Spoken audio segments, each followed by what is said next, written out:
మాజీ Maoist ఇన్నయ్యను NIA arrest చేసింది. Maoist భావజాలాన్ని వ్యాప్తి చేస్తున్నందుకు ఇన్నయ్యను అరెస్ట్ చేసినట్లు ఎన్ఐఏ అధికారులు తెలిపారు. జనగామ జిల్లా జాఫర్గఢ్ మండలంలో ఇన్నయ్యను అరెస్ట్ చేసి హైదరాబాద్కు తరలించారు. యూఏపీఏ చట్టం కింద ఇన్నయ్యపై కేసు నమోదు చేశారు. జాఫర్గఢ్లోని ఇన్నయ్యకు చెందిన ఇల్లు, అనాథాశ్రమంలో ఎన్ఐఏ అధికారులు సోదాలు చేశారు. ఇటీవల హోంమంత్రి అమిత్ షాకు వ్యతిరేకంగా ఇన్నయ్య మాట్లాడారు. ఈ అంశానికి సంబంధించి మరింత సమాచారం మా ప్రతినిధి సుష్మిత అందిస్తారు. సుష్మిత, ఎన్ఐఏ అధికారులు సోదాలు నిర్వహిస్తున్నట్టుగా కూడా తెలుస్తోంది. ఏమన్నా ఆధారాలు లభించాయా? దీనికి సంబంధించి ఎటువంటి సమాచారం ఉంది మీ దగ్గర?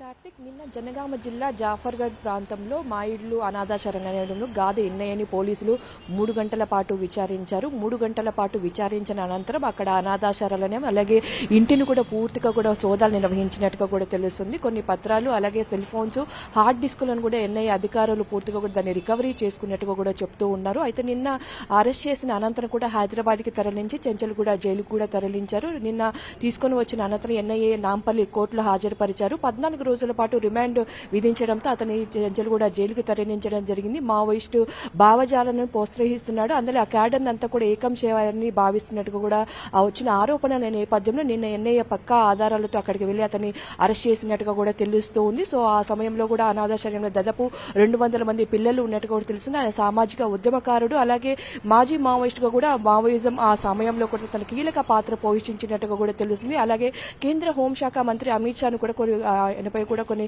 కీలక వ్యాఖ్యలు చేసిన నేపథ్యంలో, అలాగే మావోయిస్టు భావజాలాన్ని ప్రోత్సహించేందుకు పూర్తిగా ఎన్ని ఆరోపణల నేపథ్యంలో ఎన్ఐఏ ఉపా చట్టం కింద కూడా అతన్ని అరెస్ట్ చేసినట్టుగా కూడా తెలుస్తుంది. సో అతన్ని మళ్ళీ కస్టడీకి తీసుకునే అవకాశం ఉన్నట్టు కూడా చెప్తున్నారు. ఎన్ఐఏ నాంపల్లి కోర్టులో అతన్ని హాజరుపరించిన నిన్న రిమాండ్ విధించారు. తర్వాత కస్టడీకి తీసుకునే అవకాశం ఉన్నట్టు కూడా తెలుస్తుంది. సో పూర్తిగా కూడా హిడ్మా మరణించిన అనంతరం కూడా అతని ఇంటికి వెళ్లి పరామర్శించినట్టు కూడా తెలుస్తుంది. సో ఈ నేపథ్యంలో అనాథాశరణం నుంచి ఏమైనా మావోయిజానికి సంబంధించి కూడా అంతా ప్రేరేపిస్తున్నారా, లేకపోతే అక్కడి నుంచి నిధులు సమకూరుస్తున్నారు అనే కోణంలో కూడా ఎన్ఐఏ దర్యాప్తు చేస్తున్నట్టుగా ఉంది. సో మొత్తంగా కూడా చూసుకుంటే ఎన్ఐఏ అధికారులు మావోయిజాన్ని మరింత కేడర్ని ఏకం చేయాలని ఈ గాథ ఎన్ఐఏ భావిస్తున్నారనే నేపథ్యంలో, ఆరోపణల నేపథ్యంలోనే అతన్ని అరెస్ట్ చేసినట్టు కూడా తెలుస్తుంది. Karthik, thank you Susmitha.